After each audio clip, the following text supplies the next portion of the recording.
Ouvir Imagens com Gisele Beigelman.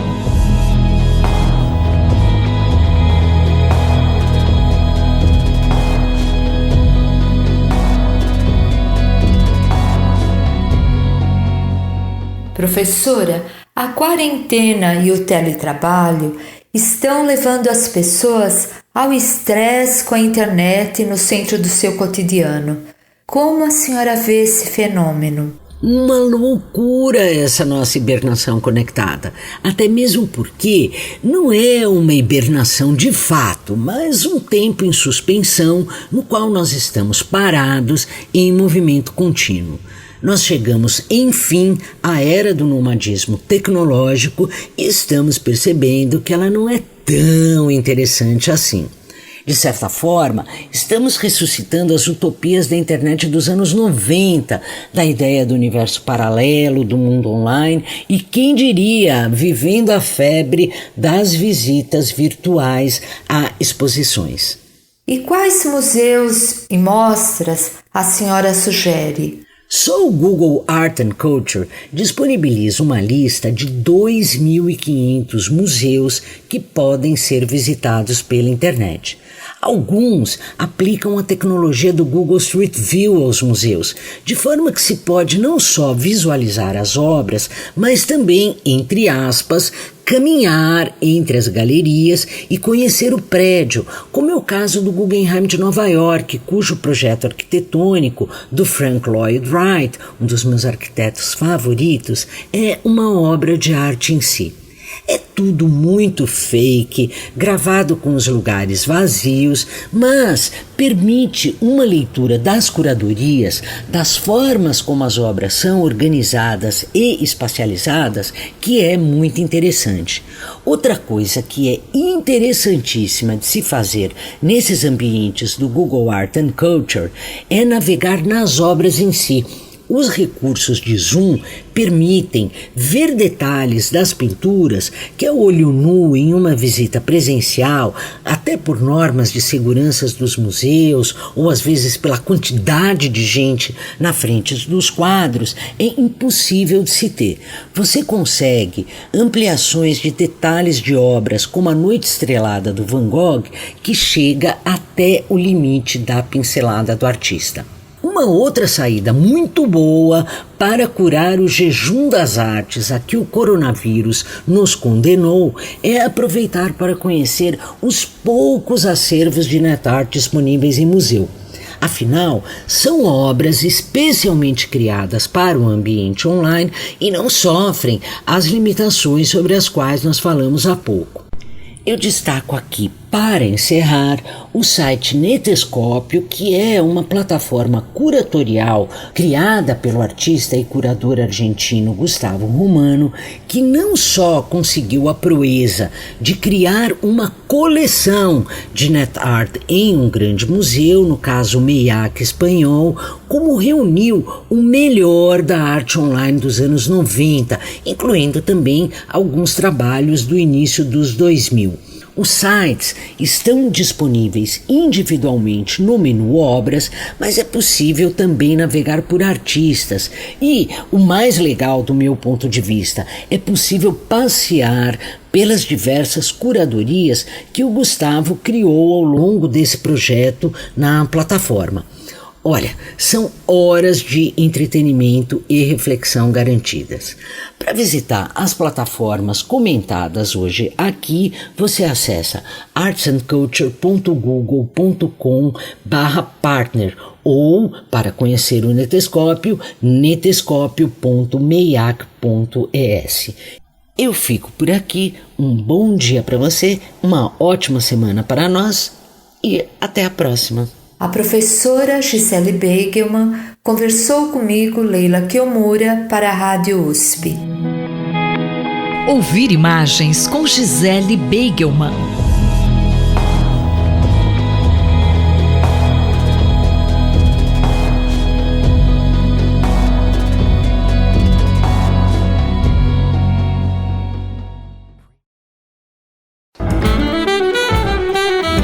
Economia, por Gilson Schwartz.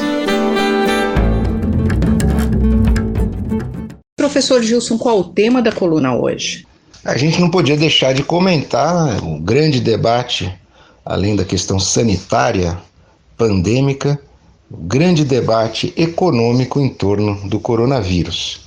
Pois é, ficou evidente, mais uma vez, a divisão na sociedade entre os que colocam a eficiência suposta da economia de mercado frente a demandas e valores que não são estritamente econômicos, mas que dizem respeito à saúde pública, ao bem-estar na sociedade, à solidariedade. Infelizmente, o mau exemplo vem da própria presidência da República, para não falar do desastrado ministro da Economia, que, aliás, saiu de cena, demorando com medidas ou anunciando medidas ineficientes. Parece que nós já vivemos um parlamentarismo branco no que diz respeito à política econômica.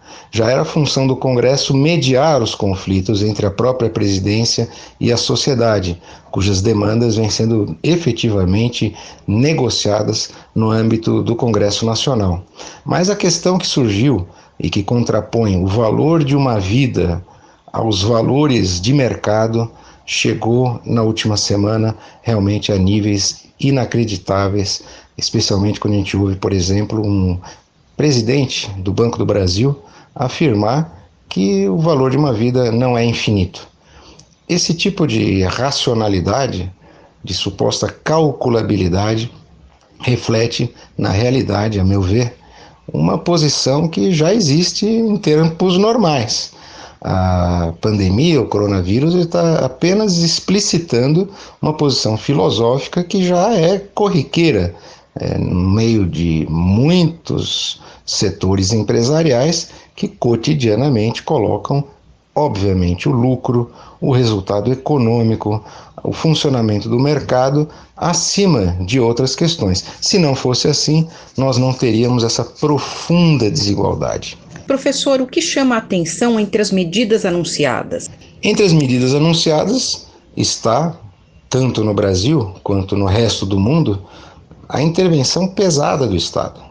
Podemos dizer que nesse momento a gente vive uma suspensão do capitalismo, uma interrupção das regras de mercado e o apelo de todos os setores para que o Estado não apenas intervenha com subsídios e incentivos, mas transferindo diretamente renda, emitindo dinheiro para evitar um completo colapso da própria vida em sociedade.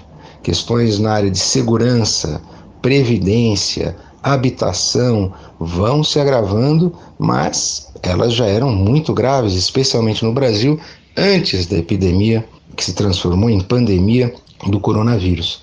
O que importa nesse momento é menos a ideologia econômica e mais a constatação de que a vida está acima de tudo, inclusive acima das preferências partidárias de quem está no governo ou de quem está na oposição. Para quem acompanha o debate há muitos anos, fica evidente que a profundidade da crise é a grande mãe da invenção, da inovação, do abandono de certos mitos inclusive do ponto de vista do que é eficiência econômica. Uma economia com alto índice de desigualdade se revela, no contexto da pandemia, uma armadilha ainda maior para quem pensa estreito, para quem pensa com cabeça de planilha. Semana que vem voltamos comentando tendências de economia, política e tecnologia no Brasil e no mundo. Eu, Simone Lemos, ouvi o professor Gilson Schwartz. Economia, por Gilson Schwartz.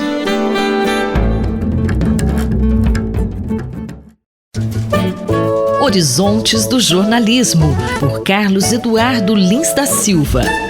Professor, no domingo, dia 22, o governo federal publicou um decreto definindo a atividade de imprensa como essencial durante o surto de coronavírus. Isso permite a livre circulação de profissionais de imprensa pelo país durante a quarentena. Esse decreto, de fato, é importante? Ele nem deveria ser discutido nesses termos, porque é evidente que a imprensa e o jornalismo são atividades essenciais. No entanto, como o governo Bolsonaro tem sido tão agressivo e tão instigantemente contrário à atividade de imprensa, isso acaba sendo uma notícia de alguma relevância. Seria um cúmulo se ele tentasse impedir os jornalistas de circularem durante a quarentena, mas de qualquer maneira é um reconhecimento que até ele entende que é importante o trabalho do jornalismo. No entanto, gostaria de lembrar que na quinta-feira o governo incluiu entre as atividades essenciais diversas outras, entre as quais as lotéricas, o que mostra que, de fato, esse tipo de classificação não chega a ser alguma coisa que demonstre uma verdadeira admiração pelo trabalho que o jornalista faz e nem um reconhecimento do trabalho do jornalismo. O que seria, de fato, importante é que, quando vierem os auxílios para as indústrias que têm tido problemas e terão problemas econômicos por causa desse período de isolamento social, as empresas jornalísticas também fossem contempladas com algum tipo de linha de auxílio específico. Por exemplo, nos Estados Unidos, as empresas aéreas, já se sabe, terão uma grande participação nesses trilhões de dólares que são destinados para terem dificuldades econômicas. Lá não se sabe de nenhuma linha de auxílio para as empresas jornalísticas. Seria importante que o reconhecimento não fosse apenas simbólico, mas também fosse material, porque muitas empresas jornalísticas, principalmente de cidades menores, terão graves problemas para conseguir sobreviver. Uma pesquisa do Datafolha realizada dias 18 e 19 de março apontou que as TVs e os jornais impressos são vistos pelos brasileiros como as fontes mais confiáveis sobre o novo coronavírus. O senhor disse na coluna anterior que considerava como muito boa a cobertura do jornalismo profissional. O senhor acredita que o resultado dessa pesquisa é uma consequência dessa boa cobertura? Sim, sem dúvida. E isso, de fato, é importante, muito mais do que o reconhecimento de que o jornalismo é uma atividade essencial pelo governo federal. Isso é uma notícia importante porque mostra que o jornalismo tem tido um trabalho respeitável e que dele é que partem as informações que podem, de fato, ajudar as pessoas a se portarem da maneira correta, a se localizarem nesses problemas gravíssimos que estamos enfrentando, a planejar o seu futuro. Então, o reconhecimento dessa qualidade do trabalho jornalístico por meio da pesquisa da Folha é fundamental para o futuro do próprio jornalismo. É a minha opinião de que esse momento da pandemia do coronavírus é um dos mais ricos momentos da história recente do jornalismo, que já vem há 30 anos enfrentando percalços terríveis por causa da crise estrutural do modelo de negócios. Essa situação atual, em que o jornalismo presta um serviço público da melhor qualidade, é um grande momento da história do jornalismo contemporâneo e é pena que ele venha acompanhado de uma dificuldade adicional do ponto de vista de financiamento para o trabalho jornalístico. Mas, de qualquer maneira, a pesquisa da Datafolha é uma notícia importante para a profissão. O professor Carlos Eduardo Lins da Silva conversou comigo, Valéria Dias, para a Rádio USP. Horizontes do Jornalismo, por Carlos Eduardo Lins da Silva.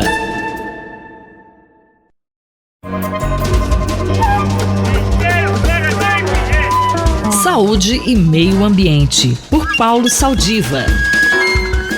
Bom dia, professor Saldiva. Neste momento, todos em suas esferas de atuação estão envolvidos com ações sobre a pandemia, para evitar a contaminação ou cuidando dos casos mais graves. Mas como está sendo tratado os procedimentos que envolvem os mortos da Covid-19? Olá, Cinderela. Olá, ouvintes da Rádio USP. Bom, esse é um momento que o Brasil se prepara por uma doença que não se sabe o tamanho que terá. A depender das medidas de proteção, do curso clínico, no nosso meio, com o nosso clima, com as características da nossa população, ela poderá ter diversas, magnitudes. E eu espero, sinceramente, que seja a menor possível. Aqui na Faculdade de Medicina se concentram muitas das atividades para atender os pacientes graves, com a preparação do Hospital das Clínicas, com a montagem do centro de triagem no Pacaembu. E, enfim, é chato falar de uma instituição que você pertence, mas nesse momento dá orgulho de pertencer à USP e, notadamente, à sua Faculdade de Medicina. Mas enquanto se presta muita atenção nos vivos, e obviamente se deseja mantê-los, infelizmente há também aqueles que vêm falecer. E esse é um aspecto menos, digamos, comentado. Há 2 pontos centrais. Um é a manutenção da segurança das pessoas que manipulam esse corpo e dos familiares que vão recebê-lo, que envolvem desde envolvimento do corpo em invólucros protetores e, eventualmente, a realização de um velório com um caixão lacrado. Mas há também um outro aspecto que as pessoas falecidas podem ajudar a compreender melhor o que está se passando com os vivos nesse momento. Pouco se sabe sobre a biologia dessa doença. Qual que é a chave do nosso organismo que o vírus usa para entrar nas nossas células? É uma doença pulmonar ou é uma doença sistêmica? O sistema imune não está funcionando direito. Como que o vírus consegue inibir as nossas defesas? Bom, para estudar isso e planejar futuras possibilidades terapêuticas, é necessária a coleta de tecido humano para entender como o vírus e os nossos órgãos e as nossas células dialogam nesse campo de batalha que se chama doença. Você não pode fazer isso em vida. Um paciente crítico não pode ser submetido à retirada de órgãos ou de fragmentos de órgãos por biópsia. Mas após a morte, pode-se fazer isso. O problema é a contagiosidade, porque a maior parte dos protocolos ressaltam que você tem que fazer esses procedimentos dentro de salas com proteção viral de nível 3 ou nível 4. Isso não é disponível frequentemente no mundo, deve ter poucas salas disso, e geralmente estão associados a países que se preocupam com bioterrorismo. Professor, temos novos protocolos para atender essa nova e delicada demanda? Aqui na USP foi desenvolvido um protocolo que permite que se colete tecido desses pacientes e montando um biobanco virtuoso que poderá ser compartilhado pelos pesquisadores para estudar a doença e suas manifestações sistêmicas. Ele se baseia na coleta através da pele, guiada por métodos de imagem com agulhas mais espessas que retiram maior quantidade de material do que aquelas empregadas no tecido vivo. E isso poderá se constituir um patrimônio para que a gente entenda melhor como combater essa doença. E tem que ser feito rápido, porque a doença vai se estender ainda por uns meses e a gente espera poder dar informações úteis para a sociedade. Bom, esse é um aspecto que os familiares, paradoxalmente, embora no momento de perda de um ente querido, eles concordam em autorizar o uso desse material. Já que você não pode doar o órgão, você doa conhecimento. Ou seja, mesmo na tragédia, existe um aspecto sublime. Bom, é isso que tinha para hoje, Cinderela, e espero que a USP continue honrando as suas tradições e colaborando para o benefício da sociedade, como sempre fez. Tudo de bom para vocês. Eu sou Cinderela Caldeira e conversei com o professor Paulo Saldiva para a Rádio USP. Voltamos na próxima semana. Saúde e Meio Ambiente, por Paulo Saldiva.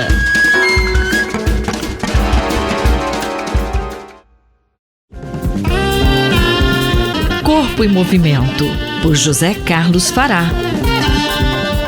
O tema da coluna de hoje é como se manter ativo mesmo estando em casa e em isolamento social. A atividade física contribui para a melhora do sistema imunológico, evitando doenças. Olá, ouvintes. Com a pandemia de coronavírus que o mundo está enfrentando e com o bombardeio de informações de como este vírus nos afeta e afetará, vem uma pergunta. Nesses tempos de isolamento social e quarentena, que é fundamental para diminuir a disseminação da doença, as pessoas podem fazer atividade física em casa? Uma pergunta importante. Mas antes de respondê-la, vamos falar um pouquinho sobre a importância da atividade física no nosso sistema imunológico. Já comentamos em várias colunas anteriores dos benefícios da prática da atividade física e que, como já comentado, destaco aqui o sistema imunológico do nosso corpo. O sistema imunológico, também conhecido como sistema imunitário ou ainda sistema imune, é um sistema de estruturas e processos biológicos que protegem o organismo contra doenças. Se o sistema imune estiver forte, sadio, previne muitas doenças ou mesmo doente, o organismo reage melhor. Passa pelo processo da doença mais facilmente. Se ao contrário o sistema imune se apresenta deficiente, pouco sadio, se transforma em uma porta de entrada para qualquer tipo de doença. Também, como já vimos, o sistema imune se fortalece com boa alimentação, repouso e a prática da atividade física. A prática da atividade física realizada de forma regular e contínua é imprescindível para manter o sistema imune sempre alerta e sadio. Até o momento, não há nenhum trabalho que indique a restrição da atividade física em pessoas sadias, seja com o coronavírus ou não.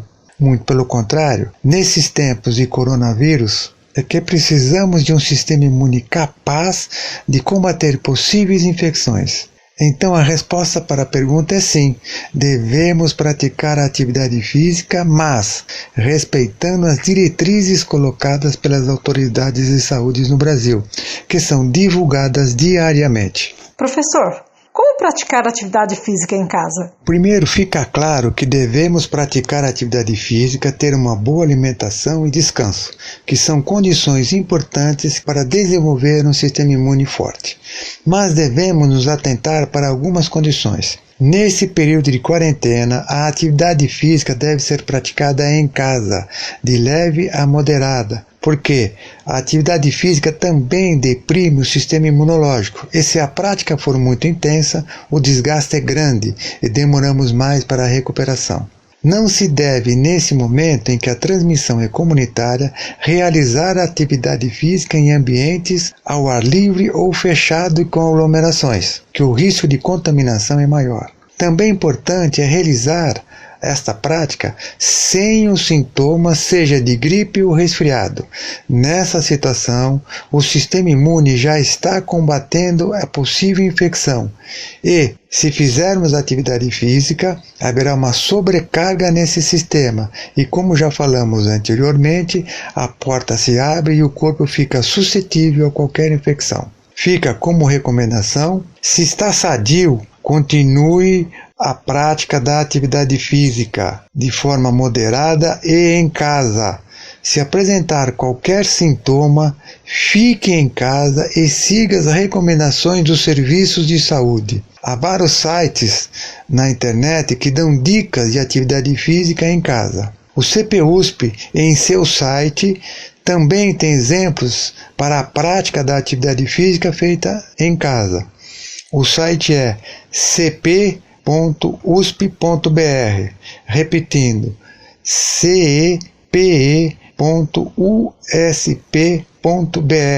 cp.usp.br. Este é José Carlos Fará, falou comigo, Ivanir Ferreira, para a Rádio USP. Anote aí, se você tiver alguma dúvida ou queira mandar alguma sugestão para essa coluna, envie um e-mail para ouvinte@usp.br, aos cuidados do professor Fará. Corpo em Movimento, por José Carlos Fará.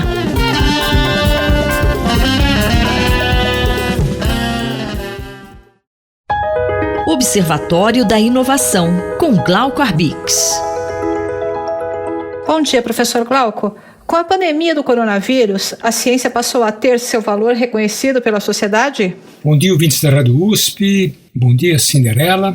Em nosso programa nós voltamos a bater exatamente na tecla de que é preciso a gente desenvolver e se colocar num grau de civilização mais alto. Nós temos que fazer um esforço para elevar o padrão de civilização do país. É uma maneira de aproveitar a oportunidade, uma das poucas que a crise oferece para a gente, no meio de todo esse mar, esse oceano de dificuldades. O primeiro ponto que eu gostaria de realçar, que faz parte da essência da nossa coluna, é que a crise ela desequilibra aqueles que passaram, pelo menos os últimos 2 anos, buscando desacreditar a ciência, desacreditar os especialistas, cientistas, as universidades, né?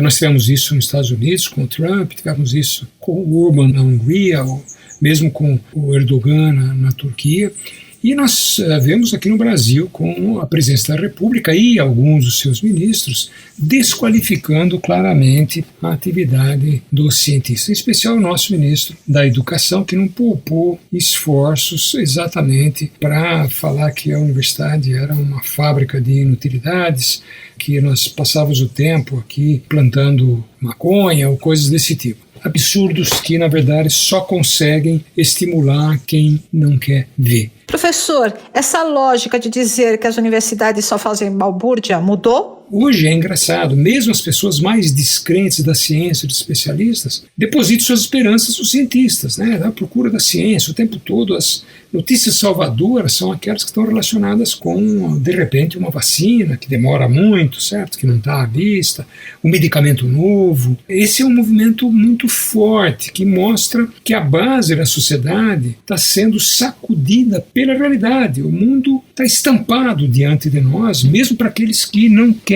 ver, que é fundamental, aquilo que a humanidade construiu baseada no conhecimento, que leva o nome de ciência, certo? É mais importante do que nunca e passa a ser valorizado por muita gente que fica falando absurdos como a Terra é plana, ou desacredita em vacinas, ou coisas desse tipo. O mundo está vendo o que significa. Nós estamos nos sentindo mais frágeis, nós estamos conhecendo os limites da humanidade exatamente porque tem alguma coisa nova que se chama coronavírus, que mostra que a gente não é imbatível e que não respeita nações, não respeita a geografia, o espaço, as classes sociais. Claro que quem tem mais posses vive melhor, se defende melhor, mas em todo caso, com o colapso do sistema público e privado, todo mundo vai sofrer, com exceção de alguns poucos de sempre. Então, aqui é super importante que nós podemos estar exatamente no limite de viver uma virada na situação e um retorno a que as pessoas voltem a acreditar naquilo que são fatos científicos, fatos que a ciência mostra. Os especialistas têm mais propriedade para falar, essa liberdade que a internet e as redes sociais nos dão de falar o que a gente pensa, achando que isso pode ser confundido com verdade. Esse tipo de raciocínio tende a ser drenado de verdade, tende a ser corroído pela realidade, o que é um dado extremamente positivo, principalmente diante do fracasso de países como os Estados Unidos e mesmo do Brasil, em que suas lideranças máximas passaram a minar exatamente o poder daqueles que tinham, ou falando que eram esquerdistas, esquerdopatas, sei lá o que, entende? Na verdade, escondendo as suas próprias fragilidades. Hoje essa realidade tende a se tornar diferente. Eu espero que a gente avance e não regrida, a gente não volte para trás, e que a gente, nos momentos de crise, a gente aproveite para repensar exatamente os nossos valores maiores, a começar pela valorização dos profissionais, dos cientistas, daqueles que nos atendem nos hospitais, dos médicos e enfermeiros, e milhares de pessoas que arriscam suas vidas para manter a sociedade mais segura. Mais informações sobre inovação estão disponíveis no site Observatório da Inovação do Instituto de Estudos Avançados da USP, oic.unap.usp.br. Eu sou Cinderela Caldeira e conversei com o professor Glauco Arbix para a Rádio USP. Até a próxima semana. Observatório da Inovação, com Glauco Arbix.